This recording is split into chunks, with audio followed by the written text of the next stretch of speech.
Quando fizer o censo dos israelitas, daqueles que serão recenseados, então cada um deles pagará o resgate por sua vida. E o Senhor foi estabelecido que nenhuma bênção do alto pode repousar sobre qualquer coisa que seja contada. Portanto, vale a pena perguntar: por que os israelitas foram contados? Conforme lemos nesse versículo. A verdade é que uma expiação, um resgate foi obtido deles, e a contagem não começou até que todos esse resgate fosse recolhido e verificado. Além disso, primeiro os israelitas foram abençoados e depois eles foram numerados e depois abençoados novamente. Graças a essa dupla bênção, não houve peste entre eles, quando eles foram contados. E por que deveria vir uma praga quando o povo não está contado? Porque a bênção não repousa sobre o que está contado. E assim, o que pode dar bênção se vai. O outro lado toma posse e é capaz de fazer mal. E é por isso que se pede um resgate para a contagem que se aplique e ele e não a própria cidade, né? A ela e não a própria cidade. O Rabi Yossi e o Rabi Ria estavam comendo junto e eles, né, estavam caminhando. Deixa eu só analisar algo com vocês, né? Que na Torá, nessa passagem, essa contagem é feito através do meio shekel, né? Todo mundo era uma moeda e esse meio shekel, todo mundo tinha que dar a metade de um shekel. É muito mal entendido essa questão do meio shekel, porque as pessoas não compreendem a profundidade do que está sendo falado aqui e acabamos então não entendendo a metáfora do que a Torá está falando. Mas vamos entender agora. Bem, a gente tem aqui, não é um shekel, não é? E vamos então dividir esse meio shekel em dois. Então nós dividimos o meio shekel em dois, né? Uma metade para lá e outra metade para cá. Então aqui ó, o shekel está dividido. Isso significa então a árvore sefirótica dividida no meio, tá vendo? Do lado direito e do lado esquerdo. Então, na verdade, está falando que eu não posso, quando eu dou o meio shekel, eu não posso ficar nem com o lado direito e nem com o lado esquerdo. Eu tenho que ficar com a parte central. O ser humano, ele é feito de dois meio shekels. Um lado positivo e um lado negativo. Um lado bom e um lado ruim. Um lado doador e outro lado receptor.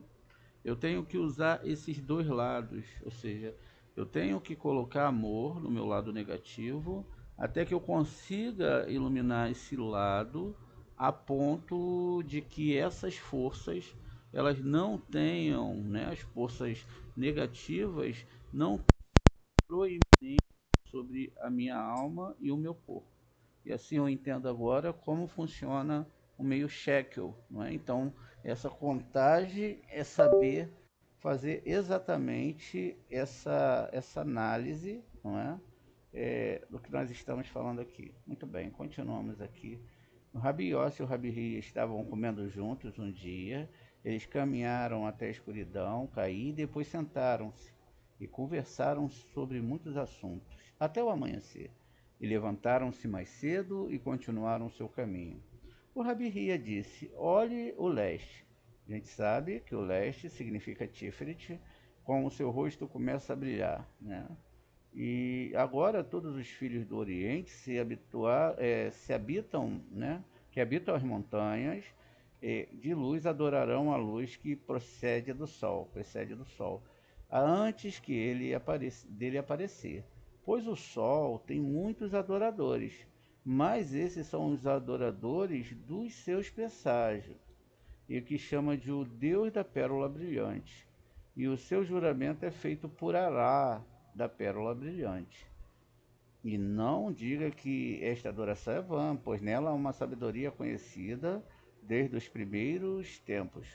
Quando a luz brilha antes do nascer do sol, o anjo designado para governar e guiar o sol avança com as letras sagradas do bendito nome superior escrita em sua testa. E o poder dessas letras sobre as janelas dos céus e voa. Então ele entra na aura e de brilho que envolve o sol e espera lá, até que o próprio sol nasça para espalhar sua luz pelo mundo. E o mesmo anjo é o guardião do sol, também é nomeado para o ouro e os rubis. É por isso que os adoradores do sol e os adoradores da madrugada adoram este anjo, e consertam meios e sinais que conhecem da tradição, que percebem no sol, encontram o lugar do ouro e dos rubis. Disse: até quando todos esses cultos pagãos continuarão? Certamente a falsidade não tem pés para apoiar. O Rabi Hia respondeu: está escrito, o lábio da verdade será estabelecido para sempre, mas uma língua mentirosa dura apenas um momento. Isso é Provérbios 12, 19. E bem, se o próprio objeto de adoração dos homens fosse falso, seria como você dizer. Mas, na realidade, a luz e o esplendor que vemos são verdadeiros. As estrelas e os firmamentos são verdadeiras, porque o homem, em sua tolice e falta de bom senso, erroneamente tomam essas coisas como se fosse o próprio Deus e as chamam assim. Deus destruirá a sua própria obra? Mas no tempo que acontecerá a era messiânica, nem as estrelas, nem o sol serão destruídos, mas aqueles que persistem na sua adoração. É isso que o versículo realmente implica. O lábio da verdade serão estabelecido para sempre. E isso se refere a Israel, que é o lábio da verdade. Na medida em que proclama Shemar Israel, né, Adonai é nosso, Elohim, Adonai é um. A própria essência da verdade traduz a segunda metade do versículo. Não como uma língua mentirosa, dura apenas por um momento, Hagar, mas literalmente. Até que eu, Israel, encontrarei descanso, arguia do meu pesado fardo. Muito bem.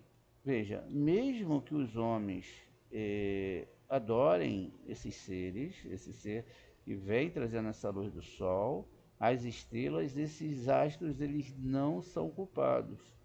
E eles não serão destruídos lá na frente. Mas aqueles que fazem isso serão destruídos. O mal não está em nada que foi criado, mas na idolatria que tem dentro do homem e do proveito que ele quer tirar das criaturas e não do Criador, fazendo dessas criaturas Deus. Por isso que o Shema é muito importante. Diz ainda: pois no tempo que está por vir, a língua mentirosa que se chama de Deus, aquela coisa que não é Deus, será destruída. Mas Israel está escrito um povo para o qual eu formei, eu, para os meus louvores, sejam cantados. Isso é o Isaías lá no 43, 21. Lembro-me certa vez que, caminhando com Rabi Eleazar, encontramos um digno de retiro. O nome dele era Ergenon. Na estrada, ele disse a Rabi Eleazar: você conhece bem as Sagradas Escrituras judaicas? E o Rabi Eleazar respondeu: sim, eu sei. O gentil continuou: você não diz que sua fé é verdade e também as suas escrituras, enquanto a nossa fé é uma mentira, também a nossa escrita é uma mentira? Mas está escrito em seu livro: o lábio da verdade será estabelecido para sempre. Mas a língua mentirosa dura apenas um momento. Bem, fomos estabelecidos em nosso reino desde os tempos antigos, e ele permaneceu conosco geração após geração e está estabelecido para sempre, disse o gentio. Enquanto o seu reino durou pouco e logo desapareceu, e em você as palavras a língua mentirosa é apenas por um momento, foram cumpridas, disse o gentio para os judeus. Então Rabi Eleazar disse: vejo que você é bem versado na Sagrada Escritura. A maldita luz em você, né, se estivesse escrito, foi estabelecido, você estaria certo, mas diz lá, será estabelecido. Ou seja, não foi, mas será. O que significa que no futuro, a verdade será estabelecida, embora não esteja estabelecida agora. Atualmente, o lábio da mentira está reto e o lábio da verdade está prostrado. Tá vendo? Então, o lábio da mentira, a gente vê o lábio da mentira está reto, parece que é tudo verdade. E o lábio da verdade está prostrado. Mas no futuro a verdade surgirá e florescerá no meio da terra. O gentio disse: você está realmente certo e abençoado, as pessoas que possuem a verdade e a escritura dela. E aí eles mais tarde souberam que esse gentio tinha se tornado judeu. O que aconteceu aqui? Uma falta de entendimento das escrituras e da leitura da Torá. Vejam, que foram cumpridas ou serão cumpridas. Então, esse erro, muitas vezes, através de traduções mentirosas, não se entendeu o hebraico, ir atrás de qualquer pessoa que está lendo essa escritura, sem colocar, não é, um carinho, um cuidado para a interpretação mais correta do texto, não é, leva a pessoa a isso. Essa conversa levou essa pessoa a entender o que eles estavam falando estava errado e que naquele momento não seria um momento apropriado para que as bênçãos divinas caíssem. Veja, e logo antes citou sobre a idolatria. Depois continuaram o caminho até chegarem a um campo onde pararam de orar.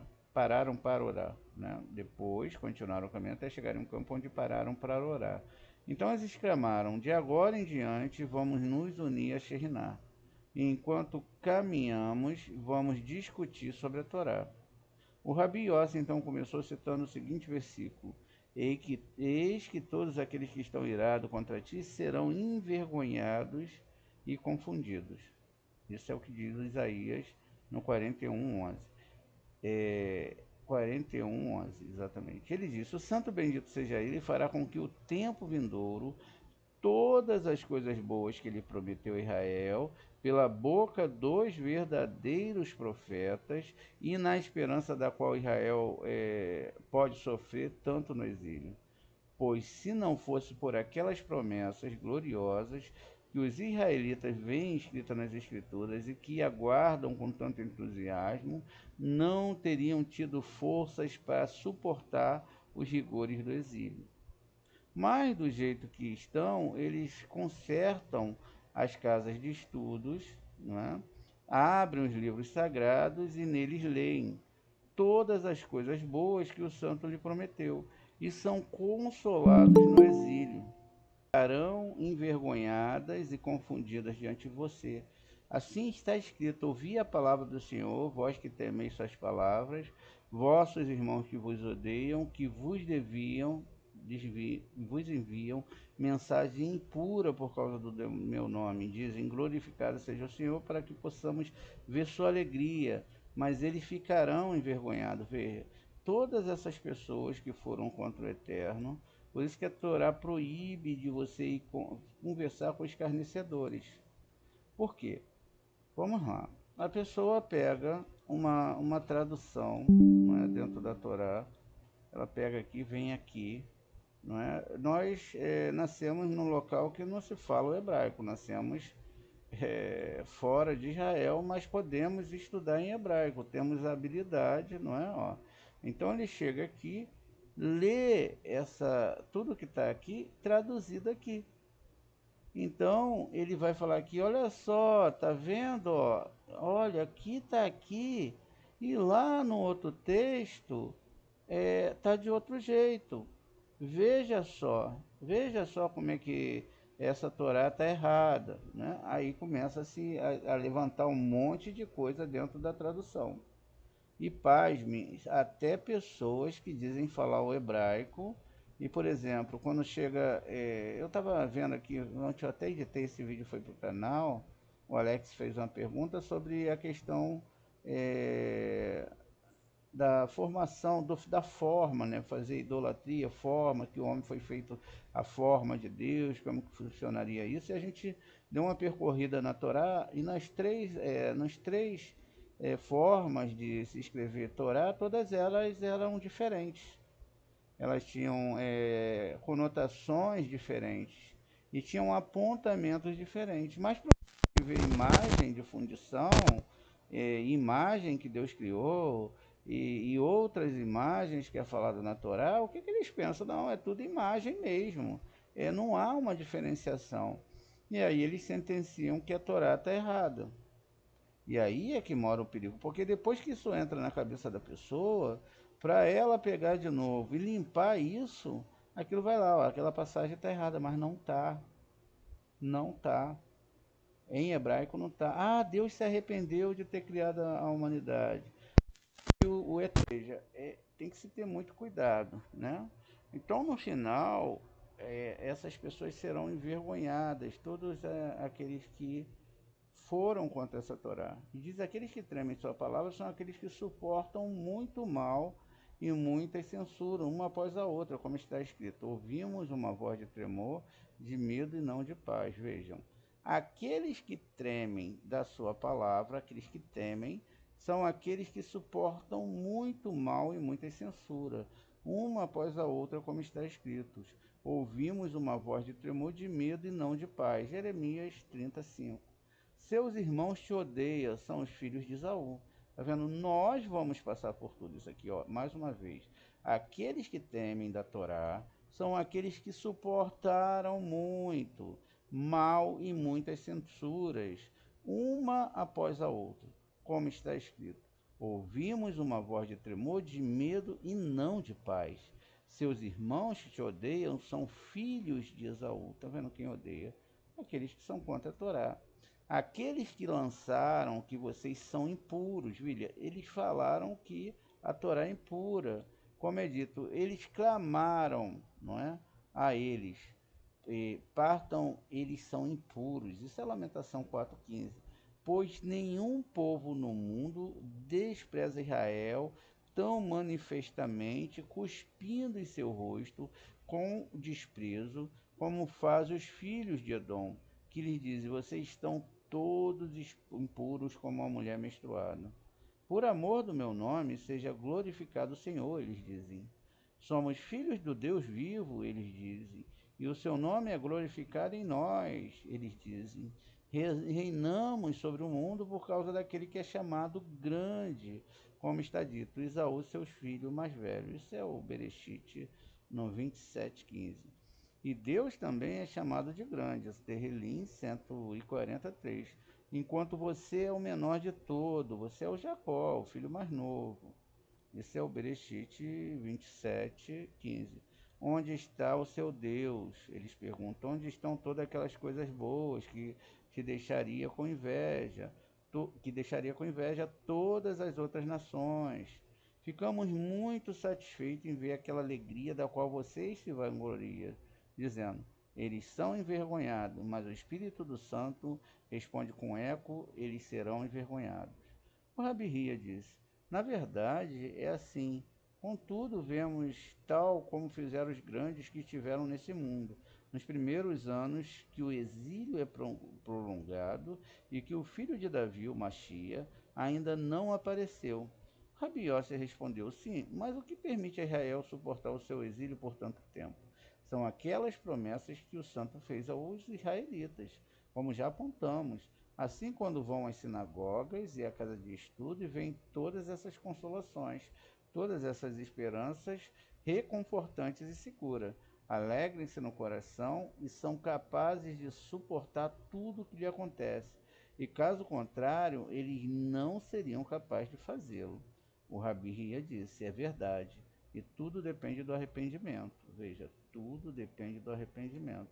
Mas você não deve imaginar que nesse momento todos se levantam ao mesmo tempo para se arrepender. Eu te digo que não é assim. Por quê? Pois está escrito: acontecerá todas essas coisas te sobrevierem e as considerares em teu coração, nas nações onde vocês vão estar no meio, para onde o Senhor teu Deus te levou, e voltaste para o Senhor teu Deus. Então Hashem restaurará o seu cativeiro e te reunirá novamente de todos os povos. Ainda que os teus exílios sejam nos confins do céu, lá o Senhor teu Deus te reunirá a você. Isso é Devarim 31 ao 5. Embora tudo o que está implícito nessa passagem permaneça não realizado, o arrependimento não pode aparecer entre eles. E o Rabi Yossi disse: como você fechou todas as saídas e rotas para as crianças surpreendida pela noite do exílio, não deixando nenhuma abertura ou espaço para a coragem ou esperança, pois certamente haveria muitos, como houve em todas as gerações, que não desejariam sem um longo exílio nem a retribuição futura. E eles abandonariam os preceitos da Torá, porque eles não aguentariam, e seriam absorvidos por outras nações.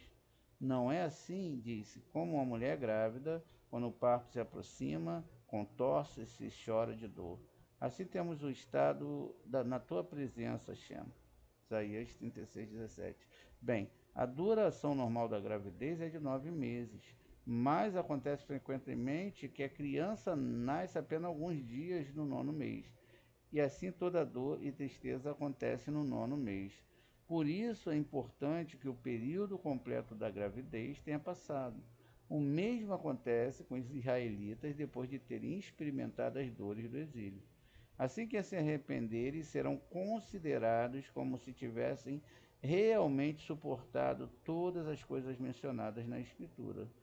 Tanto mais porque muitas tribulações realmente afetaram desde o início do exílio.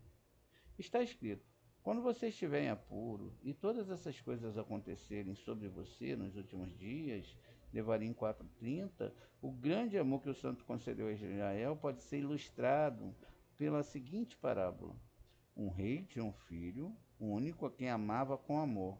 E como amava, confiava à rainha todos os cuidados da sua educação e de sua instrução no caminho certo da vida. Com o passar do tempo, o filho cometeu algumas desordens que ofendeu o pai. O rei puniu e depois perdoou. Mas aqui o príncipe ofendeu novamente e dessa vez o rei ficou muito zangado e expulsou-o do palácio em desgraça. O jovem partiu, mas em vez de começar uma nova vida e adotar o caminho da virtude para que seu pai, sabendo do seu esforço, desejasse seu retorno, disse para si mesmo: como estou fora do palácio de meu pai, posso me comportar como quiser. E ele foi e se associou a prostitutas e se contaminou com elas e estava sempre na companhia delas.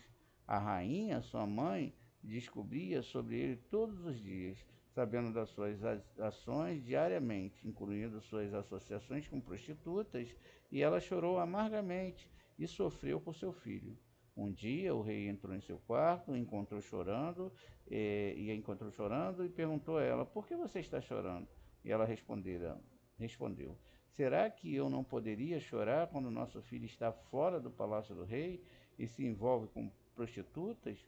O rei disse: por consideração a você, vou deixá-lo retornar, mas você deve ser responsável por ele. Ela respondeu: eu estarei. O rei disse: sendo assim, não deveríamos procurar publicamente durante o dia, pois seria uma desonra visitarmos bordéis em busca dele.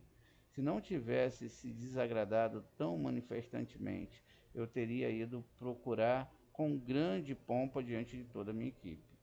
O exército com trombetas e cantos de alegria pela nossa reconciliação, como uma guarda especial para escutá-lo à sua direita e à sua esquerda, para que todos ficassem cheios de medos e saberia que ele, o filho do rei, mas depois de ter manchado minha honra, ele deve retornar secretamente, para que ninguém saiba disso. Então o príncipe foi trazido de volta ao palácio em particular, e o rei o entregou para sua mãe.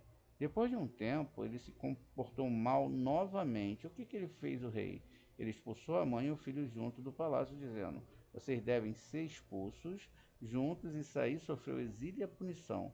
Pois eu sei que o meu coração, né, em meu coração, e quando vocês sofrerem junto, meu filho se arrependerá verdadeiramente.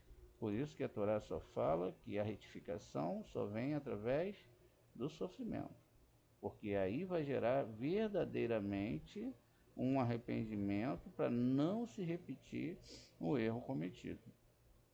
Da mesma forma, os israelitas são o filho do rei santo que os deixou ir para o cativeiro no Egito. Poderíamos dizer que naquele momento eles tinham pecado. A resposta seria de que o santo havia decretado a Abraão, entre as peças do sacrifício, né, as 4 partes cortadas, Gênesis 15, 6 ao 21, que tinha que ser cumprido. E também a pergunta de Abraão: porque eu sei que vou herdá-lo? Isso é Gênesis 5, 8. Foi a causa do exílio de Israel no Egito. Contudo, até a saída do Egito, eles ainda não eram uma nação e não apareciam sobre uma luz adequada. Está escrito: como a rosa entre espinhos, está vendo? Todo o planeta Terra, assim é meu amor entre as filhas. Isso é Cântico do Cântico 2:2. O santo desejava modelar Israel segundo o modelo celestial, para que houvesse uma rosa na terra como há no céu. Pois bem, a rosa que exala um aroma suave e se destaca entre as outras rosas, que é que cresce entre os espinhos.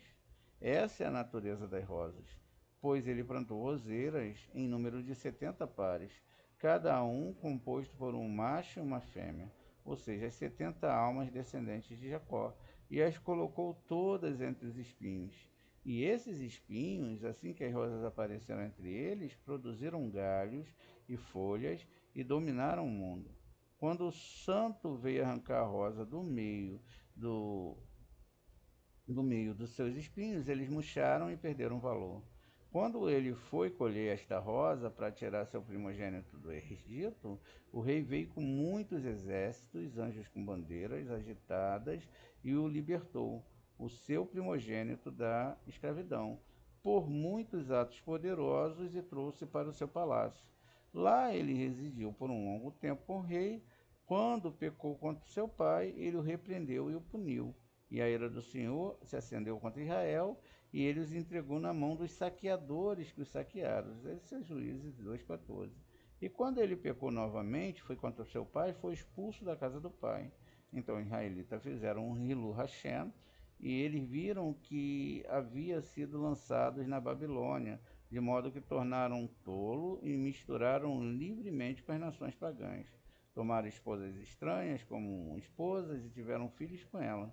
Apesar de tudo, a Santa Mãe Sheriná interveio na causa dele e protegeu, porque Israel se comportou tão mal. O santo disse: deixe meu filho sair sozinho de sua residência, porque foi profanado, não seria apropriado que eu fosse lá e o retirasse, revelando sinais e maravilhas como antes. Assim regressaram à Babilônia sozinhos, sem ajuda, sem sinais e prodígios, mas em grupos separados, mal, e regressaram envergonhados ao palácio do rei. Ou seja, se arrependeram, tiveram que voltar para a Torá, e a Santa Mãe era responsável por eles. Então, porém, eles pecaram novamente. O que o santo fez? Ele expulsou o filho do seu palácio, como havia feito na vez anterior, e junto com ele expulsou a mãe também, e disse: de agora em diante, a mãe e o filho sofrerão muitas aflições juntos. Como está escrito: por suas transgressões, a sua mãe foi expulsa. Isso é Isaías 51. E este é o significado das palavras: quando você estiver em tribulação e todas essas coisas acontecerem sobre você nos últimos dias. O que são os últimos dias? Designa, aqui ó, os últimos dias designa a Santa Mãe que foi expulsa com todas as almas, a Sheriná, que com os filhos de Israel sofreram junto todas as tribulações dos exílios. E se apenas se arrependessem, um único sofrimento ou uma única aflição seriam considerados equivalentes a todos os sofrimentos que lhe foram decretados. Mas se não se arrependerem, permanecerão no exílio, até que o fim traga a aniquilação completa através de todas as gerações, como nos disse a lâmpada sagrada, o Rabi Simeão, citando as palavras: e se não fizerem, e se não for resgatada no espaço de um ano inteiro, a casa que estiver numa cidade em dificuldades será estabelecida para sempre como propriedade daquele que comprou ao longo das gerações. Então, tudo depende do arrependimento, e o Rabi Ria disse: na verdade, você está certo. E assim o exílio foi prolongado, mas o santo cumprirá toda a sua promessa para eles no fim dos dias, como está escrito. E acontecerá que nos últimos dias o monte da casa do Senhor será estabelecido no topo das outras montanhas e será exaltada acima das colinas, e todas as nações se reunirão para ela. Isso é Isaías 2:2. Então veja, a construção, não é, dentro desses parâmetros, é que tudo tem um porquê. Não há mal, né, e também não há bem imerecido. Tudo faz parte da construção do Guimate Kun, de todas as pessoas, não é, e do estudo dessa Torá. A gente